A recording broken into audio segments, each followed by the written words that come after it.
Hey guys, and welcome to the Granite State Yarns Podcast. My name is Lauren, and I am the knitter and dyer behind Granite State Yarns.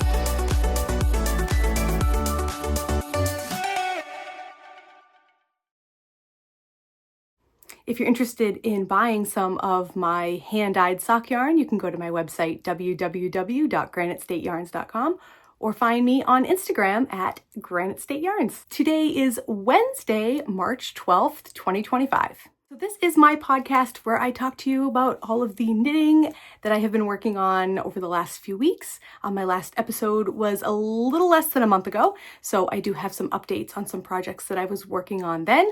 I have some finished objects, one that I am wearing, and I also have some new works in progress. I've also got some shop updates and a couple of other little things that I have been working on that I wanted to share with you. So let's get into it. So let's start with finished objects. All right, first of all, I do have my vest that I was working on in the last podcast episode.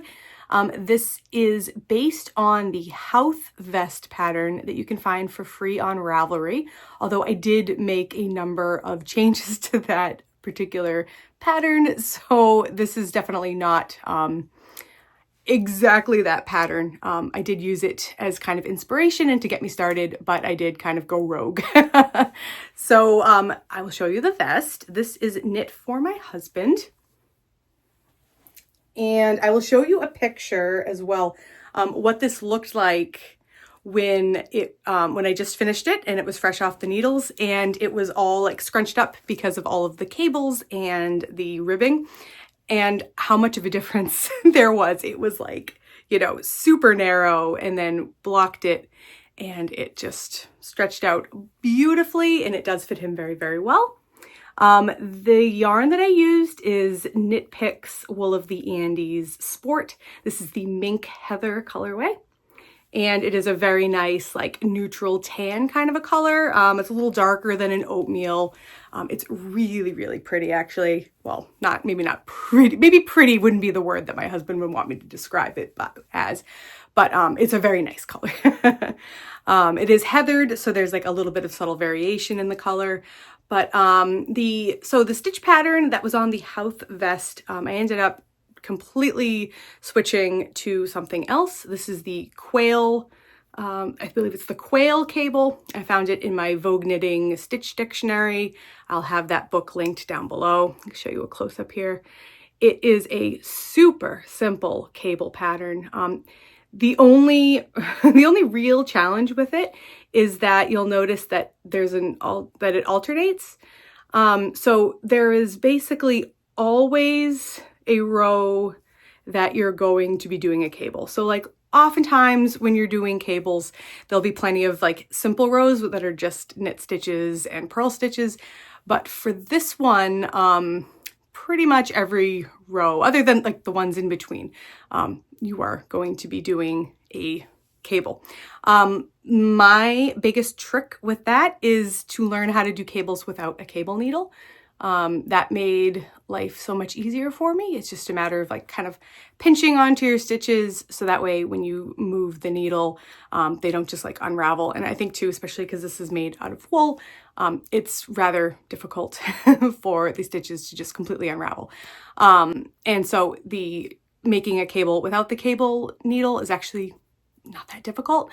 I'll link a video down below so that way you can see the technique. It's really awesome. I discovered this, I don't remember where, it's probably on Instagram, someone shared something. And whenever I made that switch from using a cable needle to just using no cable needle, it's so much easier. It goes much faster because this was just cable, cable, cable, cable, cable, cable, cable over and over again, the whole thing. But it is the same stitch pattern the whole time, so it was really easy to remember. It did take me, I think, 3 or 4 weeks to knit this whole vest, and that was not working monogamously.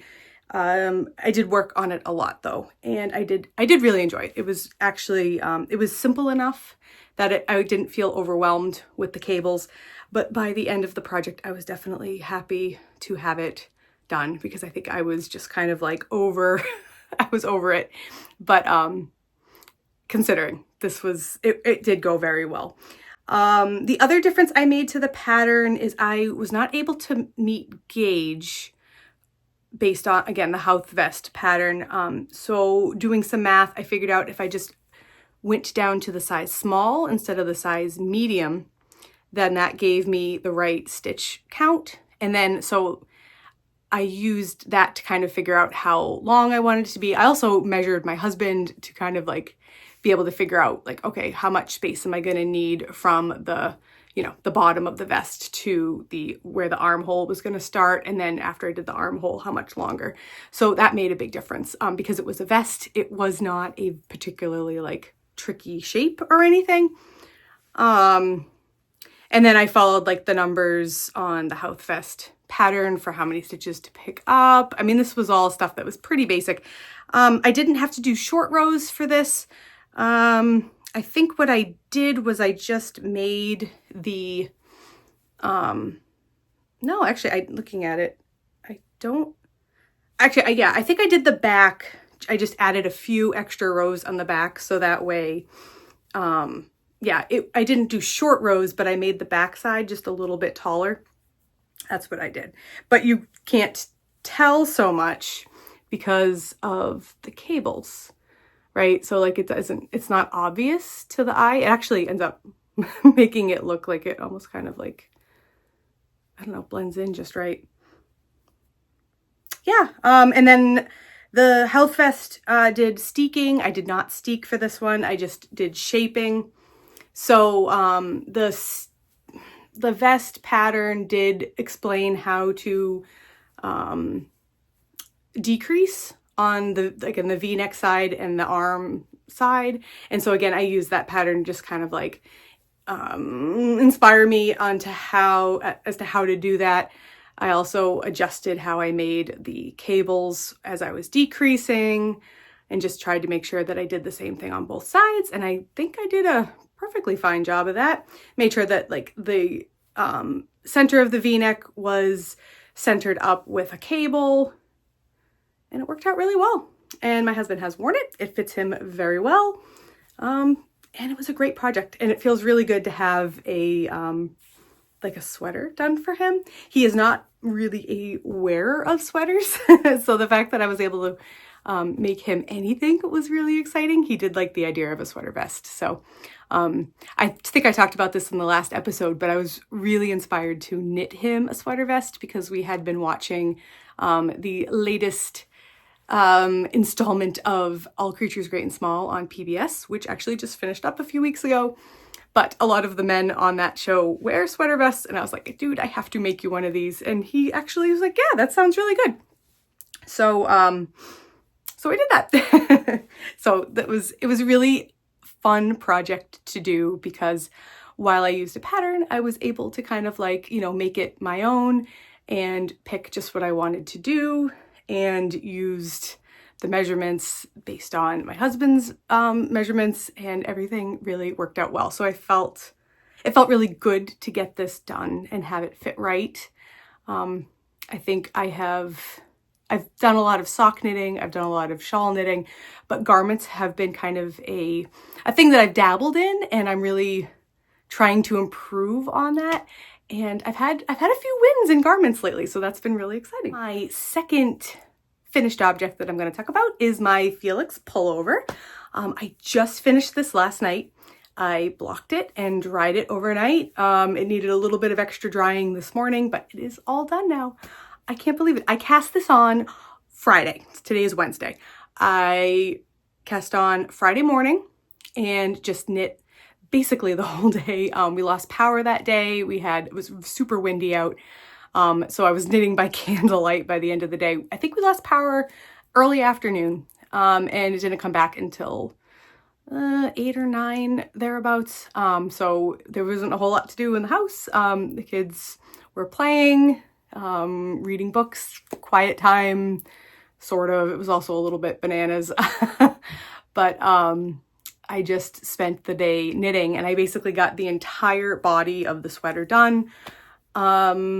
And by the end of the day before I went to bed, I had started the first sleeve. So that was amazing. And then over the weekend, I did a little bit of work on the sweater, but I also worked on another one of my works in progress. And so I probably could have gotten the sweater done in like 2 days. Honestly, it would have been a lot of knitting for 2 days, but this is a super, super fast knit. It's amazing. So I did the second size. It doesn't have a whole lot of positive ease.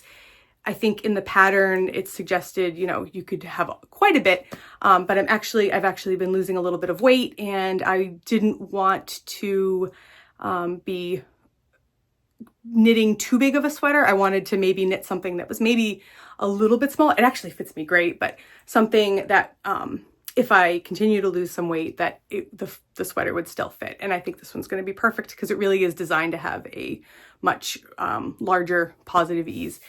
So everything came out fantastic on this. I hit gauge, like spot on hit gauge. I had to move my needle size down 1, but I normally have to do that. But after I blocked everything, like I measured I did do a gauge swatch, but after I got it finished, I did just want to double check. And yes, spot on with the gauge. My measurements for the arm length, the body length of, just absolutely perfect. It was, I don't think I've ever done that. Usually when I knit a sweater, even when I do a gauge swatch, by the time I block it and everything, I don't know what happens, if it's just because like I'm knitting on a bigger scale or whatever, but it always seems like the sweater comes out just a little bit bigger than I had originally intended it to. Not always, but sometimes. And like I said, I think a lot of trial and error over the few sweaters that I have been working on over these years. I think I'm starting to learn a little bit more and getting better. So the actual sweater itself is absolutely perfect. So the only mistake that I had in this sweater is very small, and I probably shouldn't even point it out, but I'm going to. In the increases here, you'll notice if you look really, really carefully, there's like these this chevron lace detail, which is really pretty and really is the reason why I wanted to knit this sweater. I misread the pattern and didn't realize that there were a few rows in between these chevrons. And so they're actually a little bit closer together than they should be. And which meant that I ended up having, as you can sort of see here, there was a larger area where, if these chevrons had been spread out a little bit more, I wouldn't have such a large space between the arm, like the armpit, and the last chevron. So that was totally my fault. I just misread the pattern. It happens. But the numbers were all fine when I realized the mistake that I had made before I had continued to increase any more than I needed to. So it's fine. It's a really minor mistake. The sweater still looks okay. I think that first chevron space is correct over there. So it's a little bit longer, and then the progressive ones are a little bit shorter. Let me see. I'll turn around, see if you can see it. You know what? I don't even think you can. Yeah, you could. Can you? Yeah. Yeah, you can definitely see how it's a little bit small. It is so it's so not a big deal. Nobody is going to notice or care. But I've pointed it out to you, so now you'll notice, but that's okay. It's all right. I make mistakes all the time. Whatever. The sweater, like I said, it absolutely fits. I will definitely be knitting the sweater again. The yarn is very woolly. This is Let Lopey, that's the Milky Way colorway. And I got it from the Woolly Thistle, which is actually local to me. I did mail order it, but they are in New Hampshire. So one of these days I'd love to get up there to see them.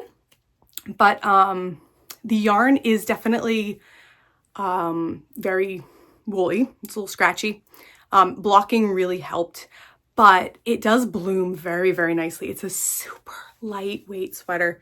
And it's, I have a t-shirt on under here. So it's, on my bare skin here on my arm, and it's really, I don't think it's uncomfortable. And I'm relatively sensitive to fabrics, but this doesn't bother me. I did really enjoy knitting with it too. So I will definitely be knitting another Felix pullover. I will probably be knitting it in this same yarn again, and I might even try doing it again in other yarns. My friend Carlin was knitting one with I don't remember the yarn that she was using, but it was like a plain regular yarn and she was holding it with this like make it tweed stuff, which sounded really intriguing. So I might look into something like that too. So, because that was the inspiration. Her Felix sweater was what I saw on Instagram, and I was like, I need to knit that. I think it may have even been in my favorites, but it was just like so deep in there that I hadn't yet seen it, or I'd forgotten about it. So it was really good to see it again. So thank you, Carlin, for that wonderful inspiration. Like I said, I truly love this sweater. It is beautiful, and I can't believe how well it fits. It's a little cropped, which is going to be nice for wearing with dresses. So I might also like to try to knit this just a little bit longer, so that way I could wear it with like, a skirt or something. So that way it's not quite so, high up, I guess, but crop sweaters are fun too. So that is my second finished object. My third finished object is something that was yarn the last time we had a podcast. This is the Versa cowl. Da-da-da. That's the back. You can see the seam. Let's see. Yeah. Okay. So my third finished object was just yarn the last podcast, but I cast on and got this done in just a few days. This is my Versa cowl. So this is a free pattern from Darn Knit Anyway. You can find it on Ravelry. I'll link it down below. And I knit this in Malabrigo worsted yarn, which I had gotten like a mystery pack with a project bag. And I was asking for advice. What does anyone think I should knit with this yarn? Because I had never knit with Malabrigo worsted. It's a worsted weight yarn, but it is a single ply. It's super soft. It's very nice. I love it. But I didn't know what to knit with it. And I was looking on Ravelry and trying to come up with ideas. And one of my good friends, Deb, suggested the Versa cowl, and it really was exactly the project that I needed. I had just finished up my husband's vest, and I needed something, after all those cables, I needed something just simple, but satisfying. And that wasn't a sock, because I don't know, I have no sock mojo right now. So to do a cowl was it was genius. It was perfect. It was just what I needed. So this pattern is, you knit a big tube. I'll pull this apart so you can see it. It's inside out. And the first half is this beautiful, I think it's a broken seed stitch. And it looks really complicated, but it's actually super simple to do. And you'll see, if you look really closely, you can tell that the two colors switch. There's like one stripe here where like the cross hatches are that darker orange color. And then it's the lighter color here, darker color, lighter color. So see how like we switched the color 1, color 2. So you do that for 4 big stripes. And then you've got this nice little garter section. And then we just do regular stockinette stripes. And you do that for as long as this here. And I believe you can wear it just like this if you wanted to. Actually, you know what? Let's try it. I'm not much of a cowl person. This is kind of a new thing. Ooh, it's actually kind of fun. So, it was nice. I wore this for a walk the other day, and it was quite cold. And this did keep me warm, for sure. And it's so soft. Like, it feels really nice. I hope you can hear me as I'm talking, like, through the yarn. It's nice and soft, and it feels really good on my face. I can be super picky. And I don't like things really tight around my neck at all. And this is nice and loose, and it's perfect. And actually, I wonder if it was like, yeah, oh yeah, this is a look. If it was really cold out, I could just do something like this. Ooh, I like this. So you can wear it like this, or like I had worn it, you can fold it in half and then just have it like double thick. And then you can pick, you know, do you want the striped side or do you want the more textured side? I like it like this personally, but whew, actually just out of curiosity, see what it looks like the other way. But it's super soft. Ooh, that is cute. Ooh, look at that. Same thing. I actually kind of like this. Anyway, so this is my Versa cowl. I do still have 2 skeins of the Malabrigo worsted, and one is like a bright green, like, I don't know, bright green, bright yellow. It's like the color of a tennis ball. It is like exactly just that, like, really, really bright. And purple, that's right. It's actually like a lavender purple, kind of similar to this. I don't know if those 2 would go together to make another Versa cowl, but they might be crazy enough to work. We'll see. I don't know if I'm going to do that or if I'm going to pick like different yarn, but I would like to knit another one of these. I think these would be great gift knits. So like maybe this would be a good thing to like, you know, have maybe a stash of them when I need to like, you know, give someone a Christmas present or a birthday present. And, you know, I'd like to give them something handmade. Maybe it'd be good to like have a stash of these because it was really quick and easy. This was like great TV knitting, you know, that sort of thing. And like I said, it was like a nice palette cleanser after a challenging vest. So Versa cowl, highly recommend. 10 out of 10. So let's get into my works in progress now. I actually have a few things. Let's see. We will start off, how about with the secret ingredient mystery knit along. So if you are currently knitting the secret ingredient and you are not past clue 4, if you haven't yet, because I have not yet started clue 5, which is the final clue.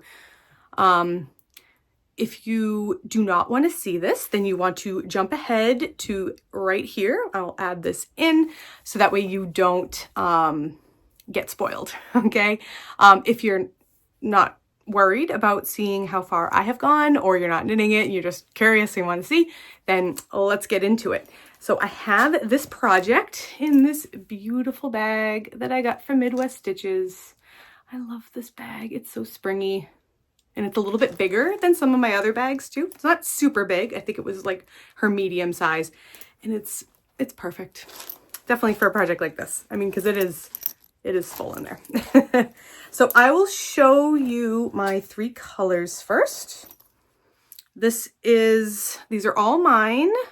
This one here is Hibernation. I do have this one in my shop currently. I think I'm going to keep this one, maybe, I don't know, necessarily permanently, but at least long term, because this is a great like neutral to mix in with, you know, more crazy colors that you might have. This one has like some variation. You'll see there's like some lighter colors. It's mostly a navy, but there are some purples in there too. It's super pretty. This one is Wintergreen. This is my color 2. And this one is just a really nice minty green, bluey color. Teal, very nice. And then this one is Snow Flurries. These were all part of my winter tonal collection. And Snow Flurries is like a purpley pink tonal. It actually did, I don't know, it's maybe not necessarily a tonal. It might technically be more of a variegated color because like some of the pinks and purples, it's because of the dye, it tends to split. Or break, maybe split isn't the word. It tends to break a little bit. So, it doesn't make like it will break into like more of a purple and then more of a pink. But, you know, for all intents and purposes, it's basically a tonal. So yeah, Snow Flurries. I think I might have one of these colors still in my shop. I think it's this one. I think I might have another one of these. And like I said, I have a bunch of the, Hibernation still. So here is my shawl. I am knitting dish 1, which is the wrap like. version. There's a shawl-like and a wrap-like. Oh man, this is so pretty.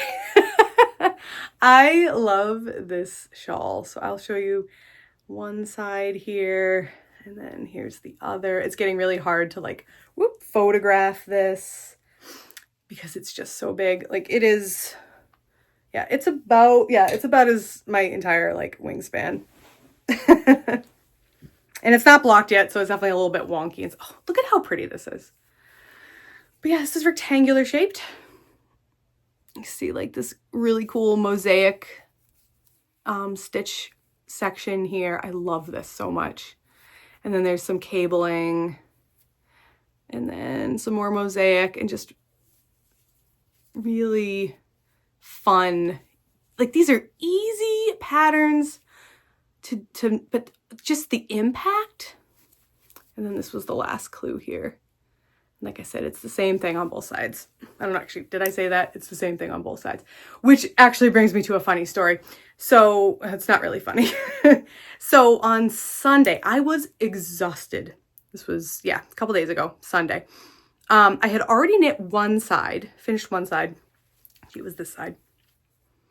And I knew that the final clue was coming out on Monday the 10th. So it was Sunday.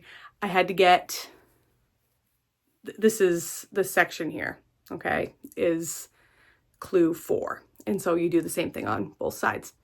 So I did this one earlier in the 10 days of that clue, no problem. And then I had the other side to do. And I was exhausted on Sunday because it was daylight savings and I had not even realized that it was supposed to be daylight savings until my daughter mentioned it. Thank you, Abby. But she mentioned it to me on Saturday late afternoon. So I was not even prepared for this. Like, not that that would have made a difference, but somehow it just makes me more like upset because I wasn't even aware that it was going to happen. So daylight savings happened. I didn't get to bed till like ridiculously late. And then, lost an hour of sleep. We had to get up early for mass on Sunday. And we went to church. Everything was great. Came home, had some lunch. I was pretty tired, but I'm like, okay, I'm going to just spend the rest of this afternoon and get all caught up. So that way I'll be all ready to go with clue 5. No big deal. So I got like so it started here. Easy, no big deal, no big mistakes. I got maybe to like this section, just past this little like teal stripe here. And I think I was like double checking what colors I had to cut. And I'm like, I got really confused because I'm like, wait, just that was what jogged my realization and my memory. And I looked at it and I looked at my knitting and I looked at the pattern and I looked at my knitting. And I carried the one and I realized that I had mixed up my color B and my color C. So this was pink and this was teal. So I realized this on Monday because I didn't even get this finished on Sunday because I was so tired. I tried, and so like I had just done a few rows on Monday morning, and that's when it dawned on me because I only had like just this little bit left to do. And I was like, okay, I'm almost there. And that's when I realized, because I had had a decent night's sleep the night before, that I had made this mistake. And so I posted about it on Instagram, and Katie, who designed the pattern, actually jumped on, noticed my my post, and she's like, don't rip back, you can just change this here and like make this little adjustment here, and it's gonna just mirror on both sides and it'll look like it was designed to be that way. Like, don't worry about it, it's gonna be fine. And I thought, it was actually a really decent plan. But the more that I thought about it, because I ended up putting it all in timeout for a second. The more that I thought about it, I did some chores around the house, and I laid out the shawl and looked down at it, and you could really see the difference on both sides. And it was just like, it's really not that. This was a particularly easy clue. It would not take that long to just like rip it back and just fix it again. And you know what? Rather than not having it right, I should just fix it, right? And I did.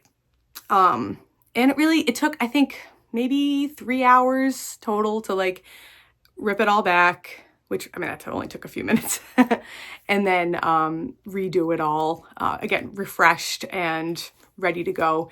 And I got it all fixed. It was fine. Again, it was such a simple, easy clue that it wasn't a whole lot of work. It wasn't hard to do. And I got it fixed, and now it's perfect. And I'm so much happier. I'm really, really glad that I did that. Like, you know, for the sweater, when I messed up the chevrons, I could have also ripped back, and it would have been a couple of hours of work to do again. But for this, like, it's not that noticeable, right? But for messing up the colors in the shawl, like, it was, when it was all wrapped up and I was wearing it, I probably wouldn't have noticed it that much. It wouldn't have been a big deal. It really would not have been a big deal.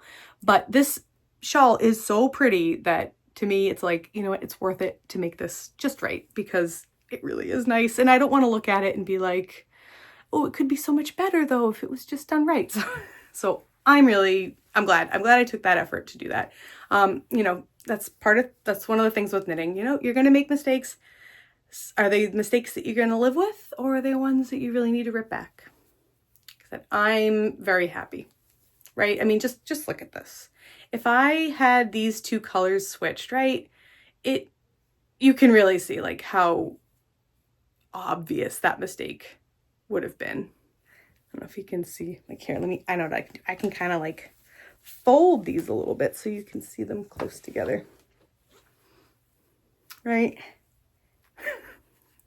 Doot, doot, doot, while Lauren finishes this thing. Okay, but yeah, you can sort of see there, right? Like where these two would have been switched, or these two would have been switched, whatever it was, like it would have been obvious, right?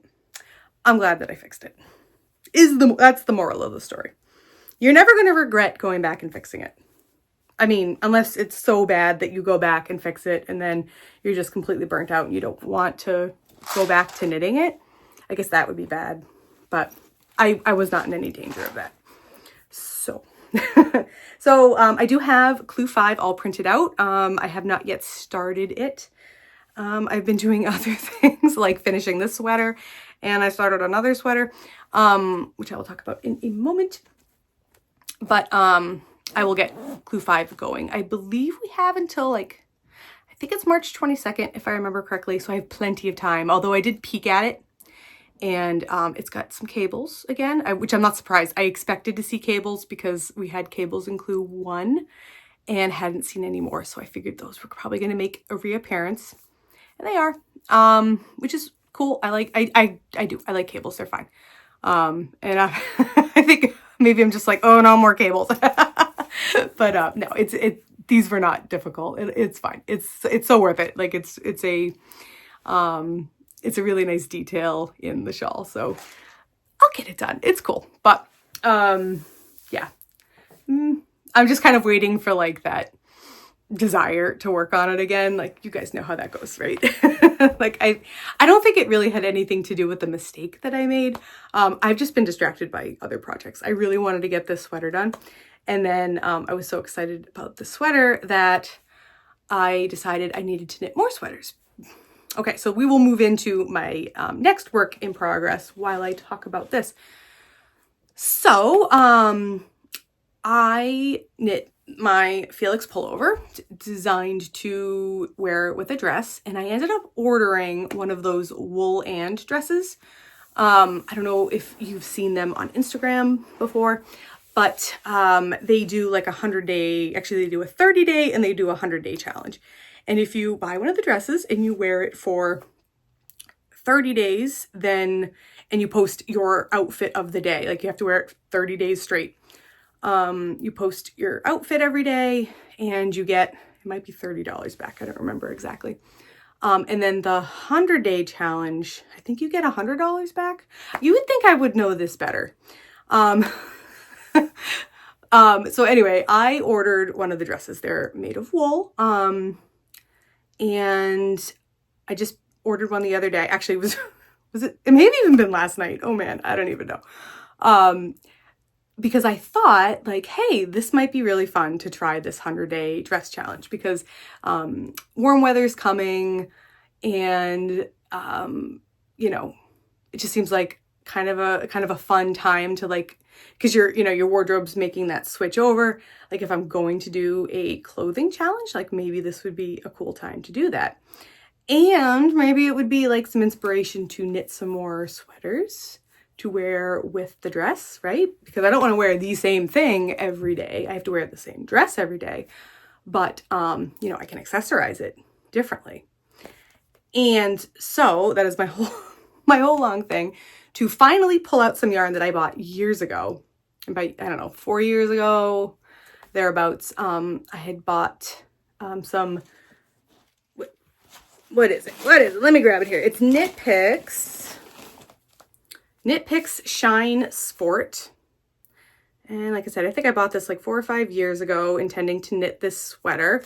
This is the colorway Hydrangea, which is purple. Shock, I know. And I'm not a huge cotton fan. So I think when I ordered this, I ordered it with some other cotton yarn. And I think I had knit a project with it. And I was like, I don't want to knit a sweater in this. I don't really like cotton. So I put this whole project in timeout. I hadn't even started it, but I put the whole because I bought the pattern with it and everything. So I put it in timeout and I figured maybe I'll get to it or maybe I'll do something else. I actually think I started knitting a baby blanket with it and hated that too. So I'm like, I don't know if I'm ever going to want to knit this, but whatever, I'll keep it. Maybe one of the kids, I think I even tried to get the kids to knit with it and nobody was interested. Then a couple of years back, I knit the Anchors summer sweater, and that is a cotton linen blend. I think there might be some other stuff in that too. And it actually was relatively fun. And I really liked having a cotton sweater to wear in the summer as opposed to wearing wool, which is ordinarily what I knit with. So I figured after the success of the Felix pullover, maybe this was the time to pull out that cotton yarn that I had deep in my stash and maybe knit the cotton tee that I had. So this is 60% Pima cotton and 40% modal. I think modal, I don't know. It's a natural fiber. It comes from some plant. I guess maybe it's kind of similar to linen, maybe, because I know linen comes from a plant. I should look into this more. But it's really nice. Like it's nice soft yarn.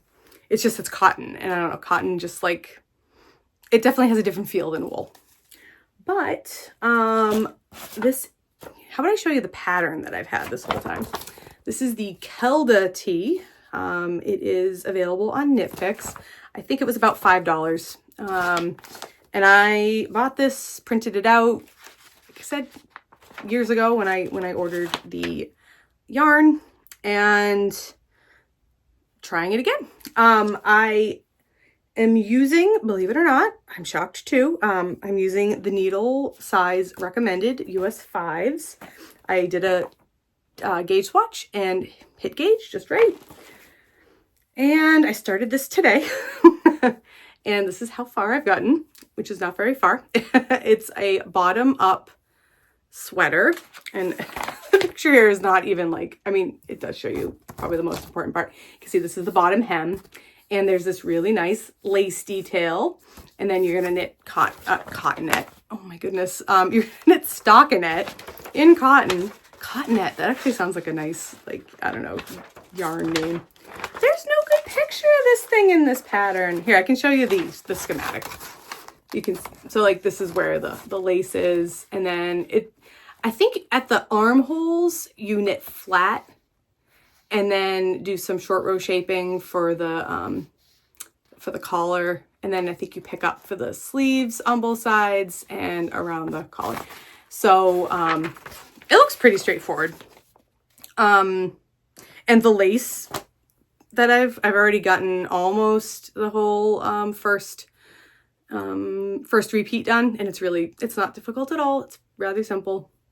If you've done any lace before, I don't think it's really particularly challenging. And it's going well. So I am doing the 4th size for this one. Yeah, I've got plenty of yarn for it. I think, yeah, the 4th size needs 8 skeins and I have 10 skeins. So I probably have some extra. And if I enjoy this, and so far I am, I'll have those extra 2 skeins, but I was thinking maybe I could do another tee and then I could add some like purple stripes in it. That might be kind of fun. We'll see. I was looking on the Knit Picks website last night because I'm insane and it's like, ooh, maybe I need to buy more yarn, or you can use the yarn that you currently have, you crazy lady. So, let's see if I get this done and if I enjoy it. And then if I do, then maybe buy some new yarn, right? That's the way you should do things, Lauren. Will I do that? I don't know. Okay, I've got 2 more works in progress. These are quick, so we will get through them quickly. These are quick, so we'll get through them quickly. Very creative. I'm getting punchy. Okay, this is a muscle burra that I've been working on for months, and it's just been like my project that I just kind of bring with me when we're driving, and I don't want to have to think about much of anything. I just want to knit. I am almost done this yarn. I think I'm most definitely going to run out before I finish, but that's okay. So this is a muscle burra. I think we've talked about the muscle burra before. You've seen the muscle burra.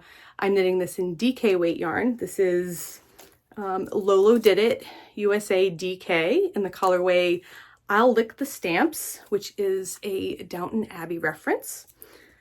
So it's purple and I love it. Show you close up here of these amazing colors. There's mostly purples, but you'll see there's a couple little like green specks in there too. It's so pretty. So yeah, I will, I have a few more inches to go before I do the decreases and not a ton of yarn left. So I'll probably have to grab something out of my stash just to finish up the hat, but it's going to be folded inside, so no one's going to know and it's no problem. So this will be all ready for next winter probably. I think I'm mostly out of muscle burra season, although this might be a good hat to stick in the pile of gift knits, or probably give to one of my kids, because I don't know about anybody else, and I'm sure I'm not the only one, but my kids, they have a lot of handmade hats. My mother's crocheted them hats. I've knit them hats. I think I've crocheted a few hats too. And they have a tendency to leave their hats outside and they get kind of like destroyed out there because, I don't know, sunshine, rain, snow, mud. So we had like so many hats at the beginning of the year, and now we still have plenty, especially if you count the ones that I've, rescued from being outside, or they've rescued from being outside. But I think I do need to like increase the kids' stash of hats. So this one might be destined for that. Is it completely insane of me to be giving them handmade hats to wear outside when they're just going to leave them outside because they're kids and they forget things? And maybe, but I don't know. I don't care. Like, I do care, but I also really like knitting. And if I worry about them keeping everything in pristine condition, then they're either not going to wear them, or I'm just going to be overrun by, precious items. So I'd rather that, even if it gets ruined, at least it shows that they're wearing it for the most part until they take them off. And, a lot of these things, like, they just needs a good wash. It's not a big deal. So, I try not to make them things out of, non-superwash yarn, at least. So that way, if I have to put it in the washing machine, they're not going to get wrecked because they're muddy and a hand wash isn't going to cut it, right? So, yeah. Kids, man, kids. So, my last project is, I started this forever ago and we haven't talked about it because I haven't really been working on it. This is a, crocheted blanket. Let me see if I can find it here. It is the Nordic Star Sunburst Blanket by Mallory Crowell. And it, has 2 different kinds of squares. Let's see, 117 of them are white squares, and then 108 of them are squares in multicolor. So I'll put a picture of the patterns, like the sample in the pattern. And this came out, I think, a year and a half ago, thereabouts. And when it came out, I fell in love with it. So I had a few squares done. I will show you. And I'm going, these are my multicolored ones. I'm going with like a pink, brown, orange kind of a color scheme. So I have all sorts of colorways that are similar to this in my stash. So this is what I'm going to be knitting. This is the multicolored square pattern. It's the Sunburst, I think is, well, yeah, it's the Sunburst blanket. This is the Sunburst granny square, yeah. It's really pretty. So, like I said, I have like, I don't know, 5 or 6 squares done. And then I have a couple white ones done too. Looks like 3. And this is, I'm just doing undyed yarn for these. And so this is a slightly different granny square. You see it makes like an X shape. And this one, she's calling these squares the solid granny squares. Yeah. So you put these together and it makes like a giant Nordic star. It looks really neat. So kind of like these are almost like pixels, I guess, or I don't know, like, I mean, if you were doing a Nordic star in color work, right? Like, I'm overthinking this. So, so anyway, yeah, this is going to definitely be a long-term project because it's going to take forever. And I don't like crocheting enough to be sitting here just like crocheting over and over and over again. But I have a little bag here. This was another bag I got from Midwest Stitches, where I have some, ooh, that's the one I'm currently working on. I've got a little baby Sunburst right there. So I've got some yarn here with my hook. I'm using a size E, 8.5 millimeter. Ooh. This is a Clover brand one, and it's been chewed upon. I don't know if you can see like the little bite marks there. One of my little babies, I think, was teething on my crochet hook. So anyway, I have just like the squares printed out, the directions for that. Actually, I think this is free. Looking at this, like, I think that there's like, I don't know, I should look it up first, but I have the patterns printed out. I keep them in the bag, and the thought is when I want to make a granny square, I can just pull out my bag and there we go. So it will be probably forever that I'll be working on this. I hopefully will get it finished someday. And I guess even if I don't, I will just have to use the squares for something else. They're granny squares. It's fine. But I hope I can get that blanket done. I honestly, I don't remember who it was, but I saw somebody who just finished one of these blankets on Instagram last week. And that's why I pulled this back out and remembered, oh yeah, I had completely forgotten about this project. So she finished hers and it looks amazing. It's so pretty. It's so pretty. And so I really want to do it. It's going to be a really long-term project, I know, but that's okay. Let's do some shop news. I've got, honestly, my shop, I don't have a ton of yarn in it right now. I think I really need to beef that up. So I will definitely be trying to get some dyeing done. I'm going to be starting my monthly subscription yarn dyeing probably next week. So maybe I'll see if I can get a couple dye days in before that to get some more stuff for just the regular shop. But I did pull out a couple of skeins to show you, just to, you know, maybe spark some interest. So I have, these are all sock sets, and they're all currently available in the shop. This is a one-of-a-kind colorway.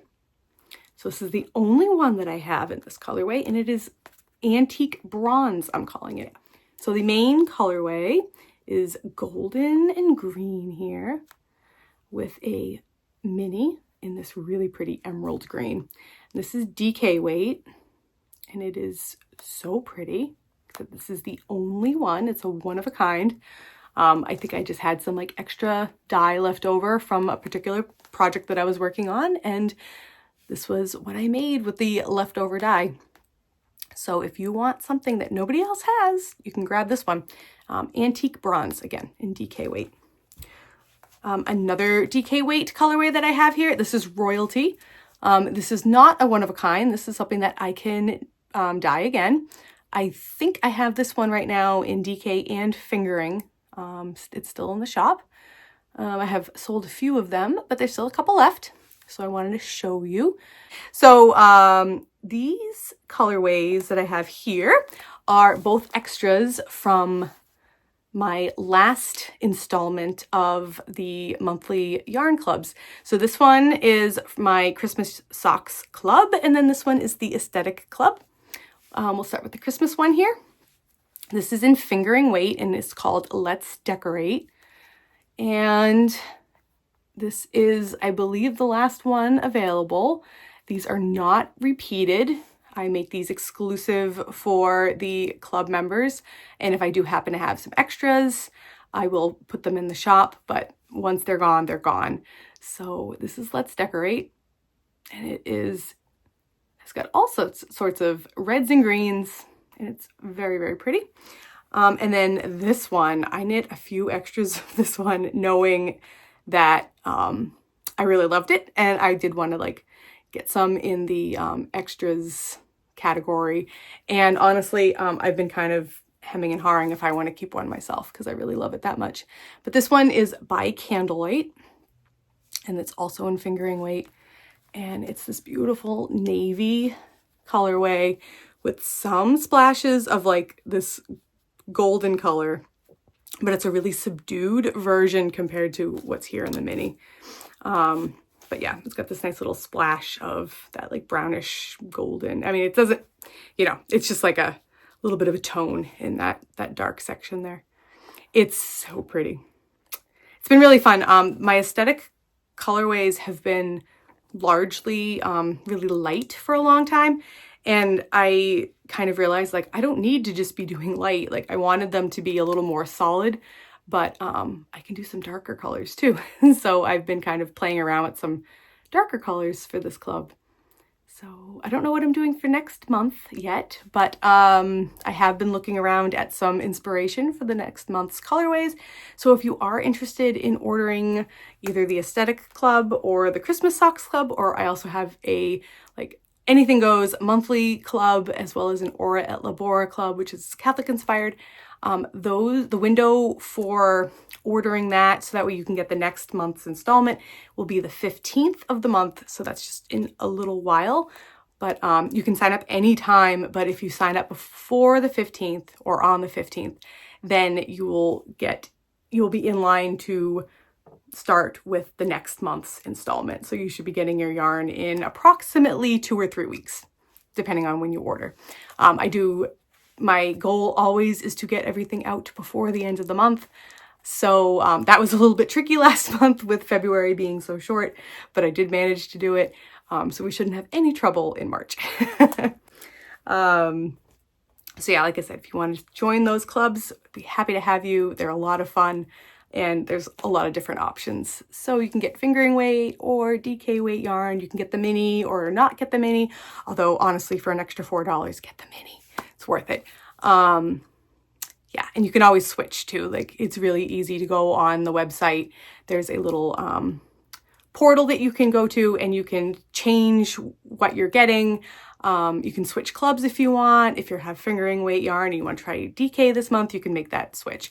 So you want to make sure you make all of those changes before the 15th of the month. Okay. If you have any other questions with that, you can message me on my website. You can even comment down below, catch me on Instagram, and I'll definitely be able to help you out there. Okay.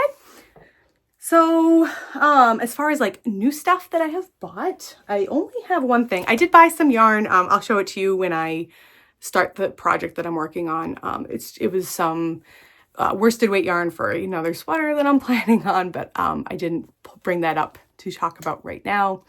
But I'll probably be starting that sweater soon. So anyway, besides that, I did get this really cute project project bag from Robin's Nest Knits. This was a pre-order that she had. My friend Leah loves to knit. She had one of these bags, and it's a Highland cow, and I absolutely loved it because it's a Highland cow. They're just so cute. And Leah and I both just love Highland cows. So when I saw this bag and I saw that there was a pre-order and I saw that it was like really reasonably priced, I think with shipping, this was like $35. That was with shipping. I need it. It's a little mini bag. Like, it's definitely for sock knitting. So maybe this will get my sock knitting like drive back. Look at how cute they look at the little cat. I mean, the Highland cows are really cute anyway, but then they have to put the flowers on the little cow's head. And then like the baby cow, look at it. It's so cute. And it's this really nice pink bag inside. And look at, here's her little tag. Robin's Nest Knits. Oh, so springy. So it's beautiful. I love this little bag. I'm really excited to use it. I actually showed it to my daughter, who's like a big fan of Highland cows, and she really liked it too. But she did not want a bag because she doesn't knit enough to want the bag. So that was going to be my excuse to buy it. And then she didn't cooperate with me because she had to go and be responsible. So then I decided I was going to buy it for myself anyway. So that's what happens. Okay. Yay. So let's talk about some other things. That I think is all of the knitting. So if you're done and you don't want to hear about my other crafty projects that are coming down the line that are not knitting related, thank you so much for watching. I really appreciate you. And I hope I will see you in the next podcast episode. But if you are interested in seeing some of my crafty ideas that are non-knitting related, let's get into those. So, the first thing that I got into this winter was, is coloring. Now, I know that coloring for adults has been around for a while, but on Instagram, I found some people who were coloring like the style of adult knitting, adult coloring books I've seen like in years previous.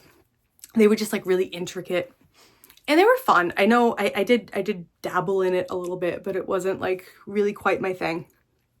And I was using like colored pencils and stuff, and it was fine, but it really wasn't, it wasn't my thing. Some people love it, but it wasn't really doing it for me. And then I saw people drawing and coloring with alcohol markers.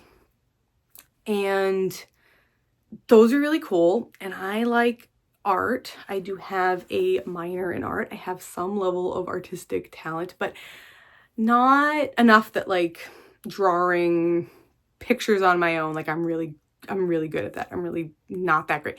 Like I'm not like an illustrator. So while I was intrigued by the alcohol marker, I didn't really see how it would be useful in the style of art that I was really okay at. Like I did like oil painting and some watercolor painting, but I don't really do much of that anymore because it's more stuff than I can feasibly do in my smallish house with my many children. And I love oil painting, but it takes forever to dry, and it would just there would be oil paint everywhere in my house. It was bad enough when I was in college and I was getting oil paint on everything, but if I have a bunch of like little hands getting into my oil, it would have been awful. So anyway, this is a whole long thing. So anyway, on Instagram, I had seen people with these new styles of adult coloring books. And I don't know, they've probably been around forever, but they're new to me, okay? They are like just the cutest pictures. And people are using alcohol markers for them. And it was just like, ooh, I can use these really neat markers because the alcohol marker, like they blend because they're not water-based. They're alcohol-based, and I don't know the chemistry or the physics behind it. I really don't. But the alcohol marker just kind of works differently than the water-based ones, and it makes like a more consistent color. So this was my opportunity finally to like justify trying the alcohol markers. And on Amazon, I will link down below. There'll be affiliate links. So if you use any of them and then purchase things, I will get a small kickback, like a little bit of money for it. And it doesn't cost you anything. So if you use any of my links, thank you so much. You don't have to. It's not a big deal. It's just one little way for me to make like, I don't know, a few cents here and there. But I will have the links down below for where you can get these art supplies. So you can get alcohol markers on on Amazon that are not that expensive, because there are really, really, really expensive alcohol markers, like for professionals. But there's some that are a little more reasonably priced for those of us that just like to dabble in a little bit of art. And so I got those, and they really do work really well. So I brought up one of my coloring books just to kind of like flip through a few of the pages. Most of these are in alcohol markers. Some of them are in water-based, so it'll be kind of cool. I can show you the difference. But I think that this is just the most cute thing. So there are tons of different styles, but I got this one. I have a few others, but this is the one that I've mainly been working on. This is the Little Corner Cute and Comfy Coloring Book. And it's not very expensive. I want to say it was like $7 thereabouts. And they are the cutest pictures. Like, look at this. This was the first one that I did. Are you ready? Look. It's a little pizza restaurant, and it's in like a microwave. It's so cute. Look at it. So how cute is this, right? I mean, now just like look at the pizza. Do you see how, and there's definitely like some weird color mixing going on there, but do you see like how different that looks as opposed to like your regular water base? And like, look at the pizza in the oven and how I was able to kind of like, this is the first time I used alcohol markers too. So like, it's not perfect. But, and then I bought like some white pens, and so I could add like these little details to make it look like, I don't know, shiny almost. Like, see the pizza sign? Like, I added those little white bits to like make the letters almost look like they're coming out like 3D. It's so fun. And like, look at this bedroom. Again, there's some like little details with white from the pen that I added. Like, look at that cute little room. Don't you just like think that's the coziest little room? I made it like rainy outside, and then it's just like in this beautiful, warm, cozy room. And then like I did this little pet shop picture. And look at this kitty. Like, I made him a little tabby, and that's a little Siamese. Look at how cute. And then this is, I think, the same, or basically the same pictures on the front. It was so fun. And then I think, no, this one, I think this one is in, yeah, this one is in water-based marker. And if you look, see how like it's not quite so flat here, like there's a little bit more variation. That's why, like, you can still use the water-based markers, but it's definitely like the alcohol ones, it's just everything's a little bit smoother. I think this next one, yeah, I did this one in water-based too. Same thing, like especially like back here, you can see where it just doesn't, it's not as smooth. It's okay, it's still fun. And then see these colors are a little lighter. I bought another set of markers that are more pastels, because the first set that I had just had a lot of really dark colors, and I just wanted a few more pastels to work with. And I really like how that one came out too. Oh, and then I figured I'd play around with like just having a few different colors and making like nice little palettes. Like, look at that. This one, I tried to make some like shadows on the bunny. So and on like the awning here. So you see that things look a little like more three-dimensional. Kind of getting a little more fancy in my work here. I think this is the last one. But like, look at these vegetables. Like, look at how fun that looks. So I've been having a blast with these. I really have. No, actually, I have a ton more that I've done. Look at this one. I tried to like make some wood grain. It's not perfect. I don't particularly love it, but I tried. You know, it's fun. And then, oh, look at that. It's a little juice bar in a soda can. Come on, it's so cute.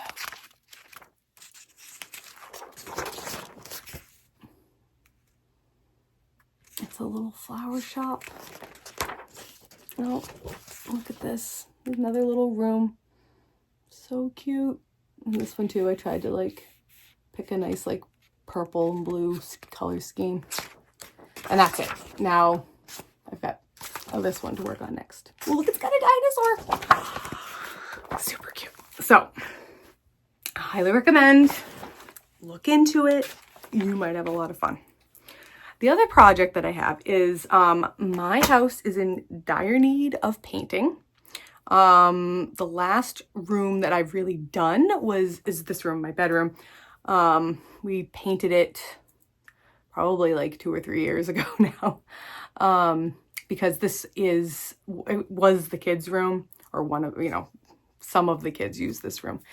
And we ended up moving into it. It's a relatively small room because if you didn't know, I have 8 kids. And it was getting pretty tight in this room. So we ended up switching, and we gave the older girls the master bedroom. So we have 4 kids. We have 4 kids in the master bedroom, and we have 4 kids in the other bedroom. The younger ones are in the other bedroom, the other smaller bedroom. So anyway, I did paint this room when my husband and I moved in here because I wanted a nice, fresh room for us. And I haven't had time to paint since because life. Hashtag I have 8 children. And my house is really in need of it. We have, like, years ago, we painted the kitchen and the living room and the bathroom, but those are all really in dire need of being done again. And the dining room, we put in new floors, like 5 years ago now, nice hardwood floor, and installed some extra cabinets in that room for storage. And I stained those cabinets. I've been meaning to paint that room, but I haven't gotten to it yet. So anyway, I have these rooms that have been in need of paint since we moved in. And I have other rooms that we painted, but it's now been so many years that it really needs to get done again. So my goal for this year is to try to pick away at some of these projects. So I'm starting with the bathroom downstairs because it's a relatively small room. It's going to let me kind of start this project at a small scale to see where I want to go with the larger rooms. And so there's just a little less like pressure because it's just a bathroom. It's like a bathroom laundry room. But I'll also get to do some experimenting. So I was looking at maybe wallpapering, but then I was getting a little like, I don't know if I want to do the wall. I got to try to find the right one. And how am I going to get the wallpaper in with like the toilet in there? Like, I don't want to have to pull that out and blah, blah, blah, blah, blah, blah. So I ended up deciding, I don't want to do wallpaper, but I really like the idea of doing something with like a lot of like design, something really kind of fun, like maximalist almost. And I had this like brainwave that I really wanted to maybe paint we have a stained wooden cabinet in the bathroom that, that the sink is on. I'm like, ooh, maybe this would be a great chance to test out painting cabinets, because I've been kind of wanting to do that in my kitchen because I have stained oak cabinets and they're super dated and I'd love to freshen them up, but I'm a little afraid to do that. It might be a giant project. But if I start with the bathroom, I can see what the process really entails and kind of like decide if this is something that I can do for my kitchen or not. So, I got the paint to do that, but I still had this like wallpaper idea in my head. And I'm like, oh, like maybe I could just put some like wallpaper panel on like the front door. But instead of that, why don't I paint on the door, like paint some design work? And I didn't know what the name of it was, but I did some Googling and I figured out that what I was describing is called rosemalling. And it is like a Norwegian artistic furniture thing where they decorate their wooden furniture and make it really pretty. So like if you've watched the movie Frozen, you'll see a lot of that work in like the castle and other things like that. They just like paint these beautiful designs. And it's something that I did years ago on this little like wooden stool that I had bought for our bathroom. And I didn't know what it was called at the time, but I just kind of like, you know, Googled images and whatever and kind of played around with it.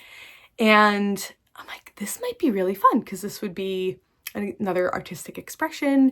I'd get to do the painting. It might be really fun. So I got a book on rosemalling and I just kind of like flipped through it a little bit just to, I'm not worried about like the specific technique of it. Like there's some explanations here and then like, okay, you have to have light here and dark. I don't really want anything too intense. Like again, if you look at this cover picture, the work on the cover, it's like really fancy. And then here's like another picture in the back and it's beautiful. But I am looking to do something a little bit simpler than that. But I was really particularly intrigued with this book because of like the motifs on the sides and like there's images on here that I could use as inspiration. So I'm not looking to do like, you know, look at that, like authentic Norwegian rosemalling. I just want to be inspired by it. So again, I'm going to start with the bathroom because it's just that one little cabinet and isn't that pretty? And see how it goes. And then I was thinking about maybe I have some other cabinets like in the dining room. We have some built-in cabinets in there. Maybe I would do some on there. I've got a my old high chair that has like a few layers of paint on it. I was thinking about stripping the old paint off and then repainting it and maybe doing some rosemalling on that.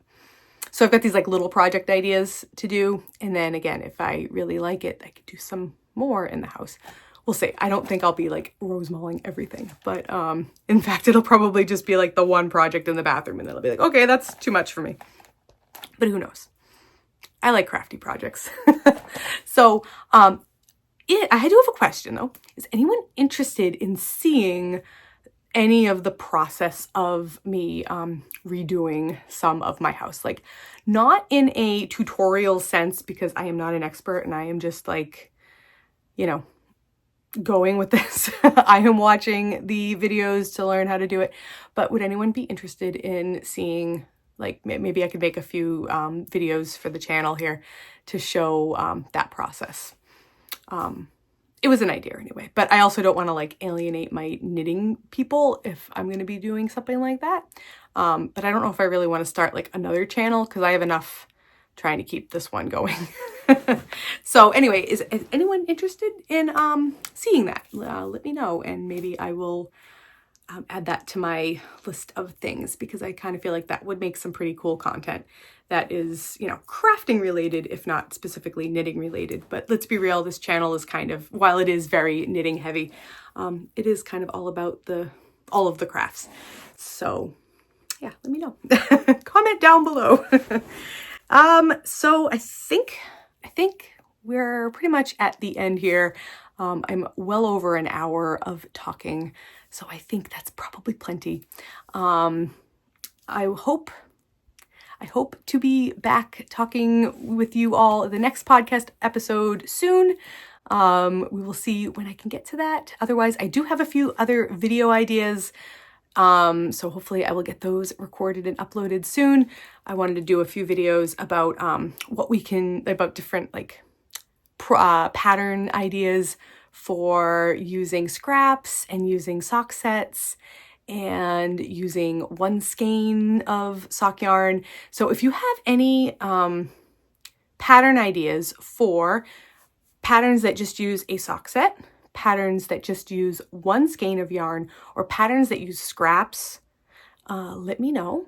Please comment down below. I have a number of them all ready to go, but I'm always looking for new ideas. So let me know if you have any great ideas for those, because that would be super cool, because I'm trying to compile a list of them in a few different videos to maybe help share ideas and inspire all of you. So if you've made it to the end of this video, thank you so much for watching. I know it was a lot and I am quite the talker, but I really do appreciate that you came to listen to me talk about my knitting and crafting. So I hope you have a wonderful day and that you have lots of wonderful time to knit. And we will see you again really soon. So please like this video. It really helps my channel grow. Subscribe if you like this kind of content, and I will see you in the next one. Okay, bye-bye.